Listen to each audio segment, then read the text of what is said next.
All right, welcome back. So, folks, this week's Sports Night guest started as a national championship winning hooper for one of the most storied college dynasties while playing for a legend and basketball coaching icon. Soon after, this person became a conference coach of the year, a regular in the NCAA tournament with multiple programs, to now becoming the president for the best organization in the WNBA. Yeah, I said that.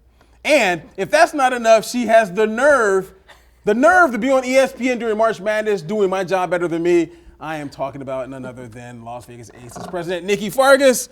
How you doing? I'm doing great. How are you? I'm good. But you got the nerve to have. The nerve, I know. Yeah. So first thing I have to ask you, you've been in Vegas for about a year now, right?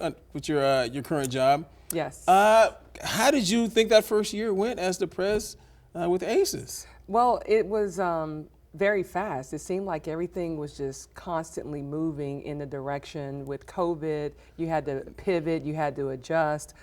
We had limited fans, but the fans that were able to attend the game, thank you, Mark Davis, for allowing over 2,000 fans to come and visit and watch this team play. The roster was very healthy. We were very deep in our ability to have this playoff run. So last game of the season, over 9,500 fans. So we're just excited to get back to some type of normal where the environment is there for the athletes to compete at this high level. Okay, now I wasn't going to ask this question, but I mean, you brought it up in a sense and it made me think about it. The fan atmosphere for the Las Vegas Aces at the Michelob Ultra is insane. I mean, what do you think about goodness, it's all that. It is. I mean, you've got fans that have been part of the W for years. And then you've got the youth movement that's going on where boys and girls are loving women's basketball.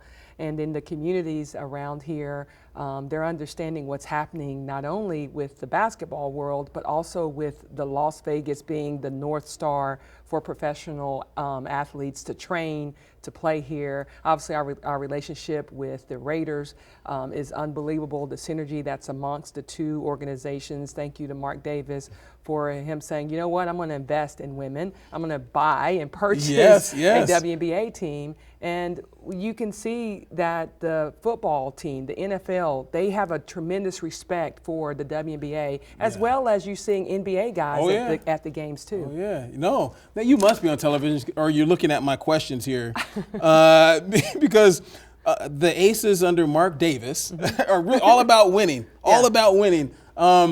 You know, you got brought in Becky Hammon, then you just brought in Natalie Williams as well. I guess, how does being in an organization like that kind of trickle down to the players? I mean, it's all about winning. You guys are consistently trying to improve. Well, we want the culture to be that of a championship culture. And so with Becky Hammon, she understands what it means to win. She's done it as a player. She's done it as a coach. And then we want our front office to also represent that. To have a championship culture, you want people like a Natalie Williams to join your staff as our new general manager. I also have Jennifer Azzi as my chief. Yes. So my roster in Jennifer, I'm sorry. I know, if you don't know Jennifer Azzi. No, Stanford, I know her when she played. She was a hooper. Yeah, so and then when you look at the staff that we have in place and adding those who have put their blood, sweat, and tears right into this game. Jennifer and Natalie and Becky both played and been a part of this franchise, playing for Utah and San Antonio. So when we did our alumni initiative, it was amazing to see how many of the former players said, thank you, Mark Davis, thank you for not forgetting us. Thank you for recognizing that the first 25 years we were why we are existing today, but we also want to take it to another level in the next 25 years. Yeah, I mean, that's one of the things that I really, really enjoy. Like when I go to the games and you guys bring like the former players back, you can literally see like the joy in their faces. You know what I mean? Like it's not put on for the cameras. You can really see the joy in their faces. And Mark Davis, I mean, he's kind of drawn a parallel between, obviously you guys are all like family to him, but the Raiders are the same way as far as like, you have to, once a Raider, always a Raider, once an Ace, always an Ace. It's kind of like, you guys, for sure. I mean, and it's great to see, when we have certain games and you've got a long list of Raiders players who want to attend the game. And we, there's been games we had over 20 plus Raiders. We've had the Raiderettes perform at halftime in our game. So, there's this family culture that we're created with the NFL and the W, and that's all because of Mark Davis. Yeah, no, I agree. So Looking at this paper here, whoever wrote this thing out, the draft is mañana. The draft is mañana. So obviously I got the news you guys just picked up 2 more picks. I wonder for you, with the draft coming up tomorrow, is it more excitement or like, man, this is like it's really about working right now? You know what I mean? Well, I'm so glad we have Natalie Williams, because I've had to kind of wear the hat of the general manager, but Natalie comes with a wealth of experience already. Yeah. And we know the game. We've coached it, 20 plus years at the collegiate level. A lot of the players in this draft, I've either tried to recruit or sign or scout against. So I'm very familiar with what this is going to look like. But the fact that we have the 8th pick, the 11th pick, and the 13th pick, that's a pretty impressive first time, if you will, of being a part of a draft. Yeah. And Natalie has done a phenomenal job of really negotiating what that's going to look like for us moving forward. But there's a lot of talent in this year's draft. Yeah, no, there is. There's a ton of talent in this draft, and that's why you got a big smile. You think like, man, and we're gonna get some of that talent on our team, likely. So I wonder about this. With you being a team president and having coached and played and everything, what is these are off script, but I mean, what is the job? What does it entail? You know what I mean? Like, how much different is it being a team president as opposed to being like a coach and like the skill set and all that kind of good stuff? There's one common denominator is that you win with people. And so I got to start with my front office, and that's where it really starts. That's the team behind the team. The team behind the team. team. The team behind the team. Okay. And without them, I'm not going to be able to hire a Natalie Williams or have the opportunity to market the team that we need to, or create these partnerships within the community. That's number one.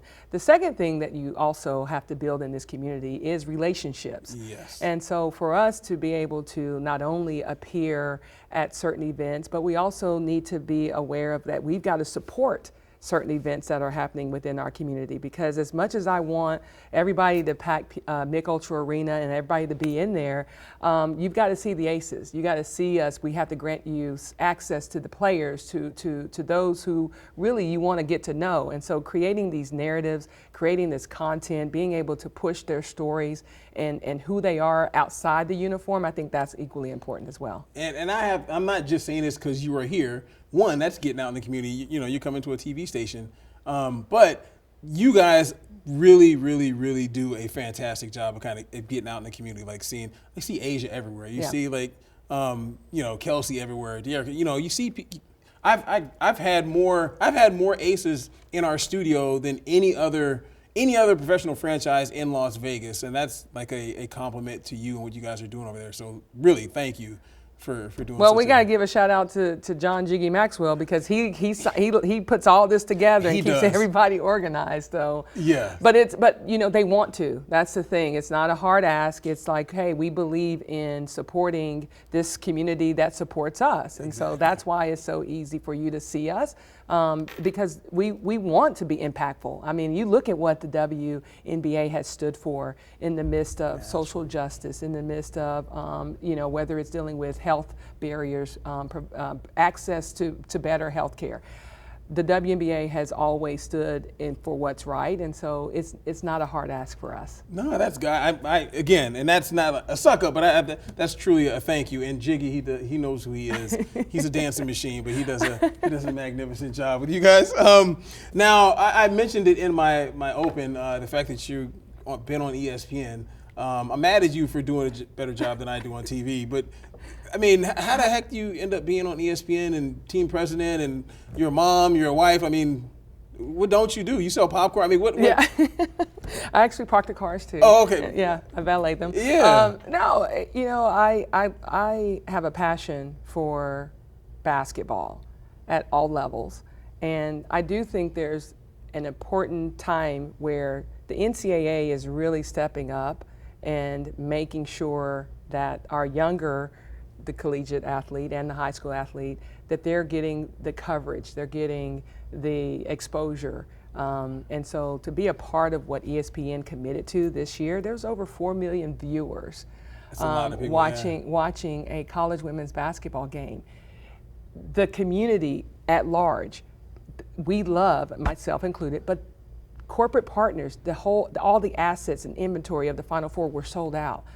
there is a need for corporate partners to come in and support these teams. I mean, it's just period. I don't know how else to say it because it is a great product to watch. It really and we've got the best players in the world sitting right here in Las Vegas. So why not come out and support them? Yeah. You know, you got Olympic gold medalists, you got all-stars, you got 6 men of the year. I mean, I don't know what else we need to bring here. Well, the draft is tomorrow. But I don't know what else we need to bring here for fans to understand that this is one of the purest ways that we can play basketball, and that's at this level. No, this is true. This is true. And on top of all that, I mean, you kind of alluded to it, but the tournament this year, last year, like the women's basketball tournament was great. I mean, the games were great. Very exciting. Dawn Staley doing her thing. I'm sure you're going to never hear the end of Asia and South Carolina winning the national championship. But, I mean, just to kind of reiterate to the people that the product that you guys put on with the WNBA and, NCAA tournament is just women's basketball is top notch, right? Yeah. Well, how awesome is it to be a college student athlete and you've got Asia Wilson in the stands, just at the hype man, right? Yes. She was in every possession. Or you look and you see Sylvia Fowles there. Or you've got Diana and Sue Bird hosting their show. Doing like the Peyton Manning type deal or whatever. And there is a synergy because that's where these professional players came from. And so to have, during the season when Duke was playing South Carolina, we had, okay, Chelsea, what's your team going to do with Duke versus, okay, Asia? And so that to me just is a positive way for us to connect both back to where these young ladies come from. I got you. And I have to say this because I tweeted this out. Please tell me you saw the commercial that had Sue Bird in it with Vince Carter and Christian Laettner with the I thought that was a funny commercial. Yeah, this is the best blue, perfect if you will, or whatever it was. Yeah, and then I can't remember it, but the fact that Sue Bird is in there. That's the part of it. That's what we need. We need to continue to have the Sue Birds, the Asias. We need to continue to have the Candace Parkers. We need to continue to have the Breonna Stewarts. But if we elevate them, then that's going to bring the rest of the league along as well. And so we really got to make sure that we give them the same opportunities. No, I agree. So I've somewhat asked you about this, but I will ask you about just directly working for Mark Davis. I mean, the fact that your husband played football for the Raiders, Mark Davis brought you in. The fact that he was sitting courtside of the games before he even bought the team. Yes. What's it like to have him as a person who signs your checks? I mean, he is genuinely one of those people that you're going to meet, and you're lucky to meet a Mark Davis. We're on the anniversary of Title IX, 50th anniversary, and yes, we want to have participation. We should be able to participate. Yes.